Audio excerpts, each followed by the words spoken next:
અત્યારે તમે પોલીસ કર્મચારીઓની ઘણાની હાલત તો જુઓ, એટલી તોંદ નીકળેલી હોય છે. એ શું કોઈ ક્રિમિનલને પકડી શકવાના છે? એ શું ડ્યુટી કરી શકવાના છે? પોતાનું કોલેસ્ટ્રોલ તો ઘટાડે. તમે કોકને માન આપો છો તો કોઈ વ્યક્તિ તમને માન આપશે. તમે કોકને ધૃણા આપો છો, કોઈને હેટ આપો છો તો સામેવાળો વ્યક્તિ તમને ધૃણા ને હેટ જ આપશે. પછી તમે એવું કહો છો કે પોલીસની છબી ખરડાઈ છે. ખરડાવવાની છે, તમે જાતે ખરડી રહ્યા છો. તમારી પાસે કદાચ ઓથોરિટી હોય તો તમે પહેલું કાર્ય શું કરો? ડિસિપ્લિનરી કમિટી હોવી જોઈએ. તમે અત્યારે પોલીસ સ્ટેશનમાં જાઓ, સામાન્ય વ્યક્તિને તું તડાક, ગાળી ગલોચ. મેં હમણાં રિસન્ટલી એક વિડીયો જોયો, એક મહિલાની સામે અભદ્ર ભાષાનો ઉપયોગ કરવો.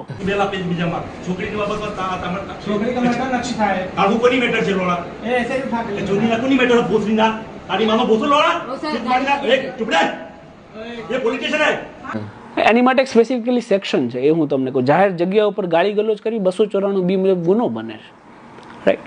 પણ પોલીસ સ્ટેશનની અંદર જ ગાળો બોલવામાં આવે છે. તો જે લોકોનું કામ જ એ નાથવાનું છે, એ લોકો ખુદ પોલીસ સ્ટેશનમાં ગાળો બોલી રહ્યા છે. અને કોની આગળ ગાળો બોલે? સામાન્ય જનતા આગળ. તમે હેબિચ્યુઅલ ક્રિમિનલ આગળ, ગુનાહિત ઇતિહાસવાળા લોકો આગળ ગાળો બોલો, કંઈ પ્રોબ્લેમ નથી. પણ એ મહિલાઓ છે, જે ફરિયાદીઓ છે, એને ગાળો દઈ રહ્યા છો. શું સમજો છો પોતાની જાતને? તમે સર્વા છો. હરેક વ્યક્તિ જે સેવક છે ને, એ અત્યારે માલિક થઈ ચૂક્યા છે. મને દુઃખ છે, અમુક જે આ લોકો છે ને, કે સેવક થઈને માલિક થઈ ગયા છે ને, એને અહેસાસ કરાવવાનો છે કે તમે માલિક નથી, તમે સેવક છો. અને અત્યારે કેવું છે કે સેવક માત્ર કોના? તો કે નેતા અને કરોડપતિ, એના સેવક થઈને રહેવું છે. પણ તમે એના સેવક નથી, તમે હરેક ગરીબ, હરેક મધ્યમ વર્ગીય પરિવારના સેવક છો.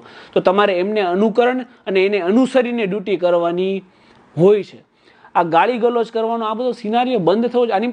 આની માટે પર્ટિક્યુલર એક રિફોર્મેટિવ ડિરેક્શન હોમ મિનિસ્ટ્રીમાંથી ઇસ્યુ થવા જોઈએ. તમે કીધું ને પહેલું કામ શું કરું, તો હું પહેલું કામ રોલ કોલ કરીને એ કરું કે તમે ફોરેન કન્ટ્રીમાં કોઈ પણ જગ્યાએ જાઓ, તમને પહેલો સર અથવા મેડમ કહીને શબ્દ, ભલે તમે ગુનેગાર હોય, નિર્દોષ હોય, એ કોર્ટ ડિસાઈડ કરશે. સર અને મેડમ સિવાય તમને નહીં બોલાવવામાં. કેમ કે તમે કોકને માન આપો છો તો કોઈ વ્યક્તિ તમને માન આપશે. તમે કોકને ધૃણા આપો છો, કોઈને હેટ આપો છો તો સામેવાળો વ્યક્તિ તમને ધૃણા ને હેટ જ આપશે. પછી તમે એવું કહો છો કે પોલીસની છબી ખરડાઈ છે.